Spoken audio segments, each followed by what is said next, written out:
বন্ধুরা, জঙ্গলের রাজা হিসেবে তো সিংহকেই মনে করা হয়, কিন্তু জঙ্গলে এমনও কিছু প্রাণী রয়েছে যাদের কাছে সিংহ খুব সহজে হার মানতে বাধ্য হয়। যেমন হিপ্পো, রাগ, জেদ ও আক্রমণাত্মক স্বভাব যা এদেরকে আরও বেশি ভয়ঙ্কর করে তোলে। যাদের বড় মুখ, শক্ত চামড়া ও বাহুবলী শরীরের মালিক। একবার যদি এদের রাগ মাথায় উঠে যায় তবে এরা পাগলা হাতির থেকেও বেশি ভয়ঙ্কর হয়ে ওঠে। আফ্রিকার জঙ্গলে এদের আক্রমণের প্রভাবে অনেক মানুষ মারা গেছে। তা চলুন আজকের ভিডিওতে এমন কিছু ভয়ঙ্কর আক্রমণ দেখাতে চলেছি যা দেখে আপনার আত্মা কেঁপে উঠবে। Hippo versus lion. যখন রাতের অন্ধকারে সিংহের একটি টিম হিপ্পোকে টার্গেট করে তখন হিপ্পো সতর্ক হয়ে ওঠে এবং সেখান থেকে তাড়াতাড়ি পালিয়ে যাওয়াটাই ভালো মনে করে। কিন্তু সিংহ এই বিষয়টি বেশ ভালোভাবেই জানে। এত বড় শরীরের প্রাণীকে শিকার করতে পারলে দলের সকল সদস্যের পেট খুব ভালোভাবেই ভরে যাবে, যার কারণে হিপ্পো সেখান থেকে পালিয়ে যাওয়ার আগেই সিংহের দল হিপ্পোকে আক্রমণ করে বসে। আর কিছু সময়ের জন্য এমন মনে হচ্ছিল যেন হিপ্পো খুব সহজে হার মেনে নেবে, কিন্তু হঠাৎই হলিউড সিনেমার হিরোর মতন ফর্মে ফিরে আসে আর একটি সিংহের মাথা মুখের মধ্যে ঢুকিয়ে নেয়, যা দেখে বাকি সিংহ পালাতে শুরু করে। Elephant versus hippo. আপনি তো অবশ্যই জানেন হিপ্পো গরমের থেকে বাঁচার জন্য বেশিরভাগ সময় জলের মধ্যে থাকতে পছন্দ করে। এদের দেহের চামড়াও হাতির চামড়ার মতন মোটা হয়ে থাকে। এই ভিডিওতে দেখুন একটি হাতি নদীর কিনারায় এসেছে, যেখানে আগে থেকে হিপ্পো জায়গা দখল করে রয়েছে। আর যখনই হাতি হিপ্পোর এলাকায় প্রবেশ করে তা দেখে তখন হিপ্পো রাগান্বিত হয়ে ওঠে এবং হাতির সঙ্গে লড়াই করার জন্য প্রস্তুত হয়ে ওঠে।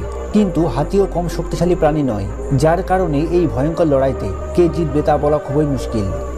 Hippo versus crocodile.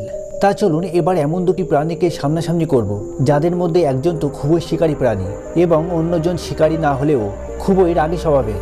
এখানে দেখুন একটি কুমির হিপ্পোর টিমে আটকে পড়েছে। এখানে কুমির শিকার করার জন্য নয়, বরং নিজের জীবন বাঁচানোর জন্য চেষ্টা চালাচ্ছে। তবে হিপ্পো কোনো প্রাণীকে সচরাচর আক্রমণ করতে চায় না, কিন্তু একবার যদি রেগে যায় তবে যে কোনো প্রাণীকে ঘায়েল করে দিতে পারে। আজ তো এই কুমিরের পালা। হিপ্পো কুমিরকে জমলোকে না পৌঁছানো পর্যন্ত ছাড়বে না। Hippo versus zebra. এখানে দেখুন একদল জেব্রা একটি নদী পার হচ্ছে, আর তখনই একটি হিপ্পো আচমকা একটি জেব্রাকে আক্রমণ করে বসে। আসলে হিপ্পোর এলাকায় অন্য প্রাণীরা আসা যাওয়া করবে এটা হিপ্পো একদমই পছন্দ করে না, যার কারণে হিপ্পো রাগান্বিত হয়ে এই জেব্রাকে আক্রমণ করে। তবে আজকের ঘটনার পর জেব্রা হিপ্পোর এলাকায় আসার আগে হাজারবার ভাববে। Hippo versus crocodile versus wild best. Crocodile শিকার করার দিক থেকে খুবই নির্দয় হয়ে থাকে।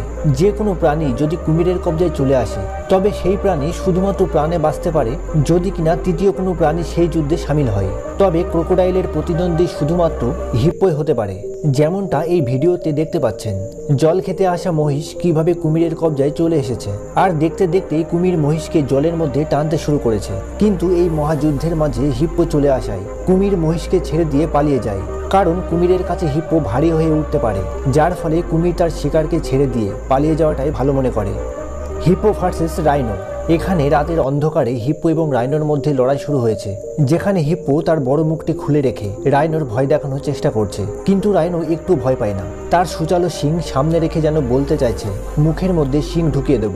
তবে হিপ্পো এবং রাইনো দুইজনই খুবই ভারী এবং শক্তিশালী প্রাণী, যেখানে রাইনো তার শিংয়ের মাধ্যমে শিকারকে আছড়ে মেরে ফেলে। অপরদিকে হিপ্পো তার বড় মুখের মধ্যে কোনো প্রাণীকে আনতে পারলে তার ঘাড় মোটকে জখম করে দেয়। তবে ভাবুন এই দুই দানবের মধ্যে লড়াই বাঁধলে সেই যুদ্ধটা কতই না ভয়ঙ্কর হবে। তবে এই দুই শক্তিশালী প্রাণীর মধ্যে কে জিতবে তা বলা খুবই মুশকিল।